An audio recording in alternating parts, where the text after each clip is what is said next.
Hi there folks, welcome back to the Tower Tech. Today we're taking a look at the top 5 reasons to not water cool your PC. Let's get into it.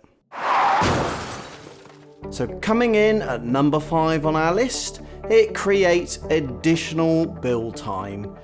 It actually probably takes longer than the actual main build itself, and it needs a hell of a lot of careful planning. It's actually bloody hard. I've created an entire series, a guide, a how-to step-by-step on how to build this, and it spanned many videos for well over an hour of total viewing time. Link to that playlist down in the video description. You need to think about things like loop order, tubing routes, the case likely needs modifying, and you need to leak test this thing for hours. It really does pack in the time to your build. At number 4, there's a lot of additional cost. These parts are not cheap. Fittings in particular are very expensive, and you nearly always forget something that you need to build your loop, which means you get into rush orders and you're adding a whole load of cost in actually to the delivery, as well as the bits and pieces that you're ordering. You'll need extra bits, particularly tubing, because you're going to make mistakes. When you're doing bends for your rigid PETG tubing, you're going to need a lot more than you actually need for your build, and this can easily stack up to $500 or $600 a pound, depending on your currency. Additional cost onto your build. You have to ask yourself the question, would you be better off using this cash to buy better components to get better performance? Coming in at number 3, it makes upgrading the PC really hard.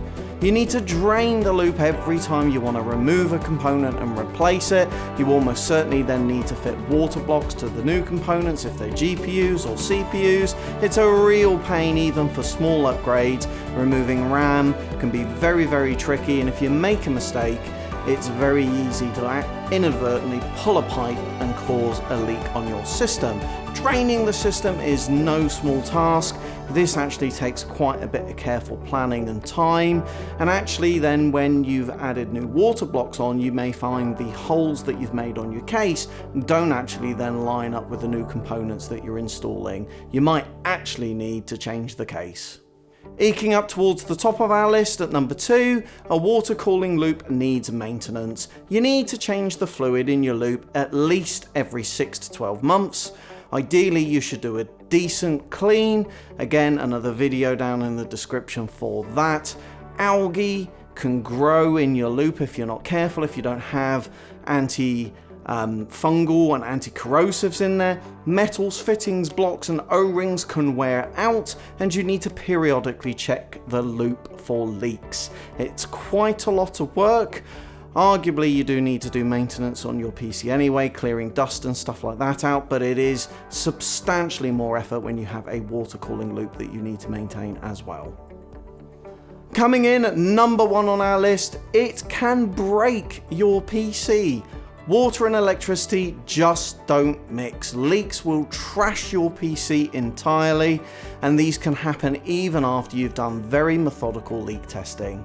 It can happen whilst you're filling, and it's really easy to forget to put an O-ring in, not quite turn a fitting down snugly enough. Before you know it, you've got water pouring down your system. You know who you are, Kyle. It's very expensive if this happens. This can be thousands of pounds of expensive electronics that now make for a very expensive and decorative paperweight, and it's likely not covered by your contents insurance. It's not going to be considered an accident, and all of the warranties that came with your devices, in particular for GPUs, are likely invalidated. Some manufacturers are a little bit more understanding than others, but you can be left with a very expensive brick. So there we go, guys. They're the 5 reasons why you shouldn't water cool your PC. Arguably some of those could be reasons that you could. I actually personally quite enjoy the challenge of building a water cooling loop. I find that very rewarding. It's a great way of kind of switching off from other endeavors, and it really does make a great centerpiece. But nonetheless, part 2 of the series. I'm going to wrap it up there, guys. Please like and share this video if you enjoyed it. Make sure you're subscribed if you're not. We've got plenty of great content on the way. I hope you're really well wherever in the world you are, and I will see you in my next one.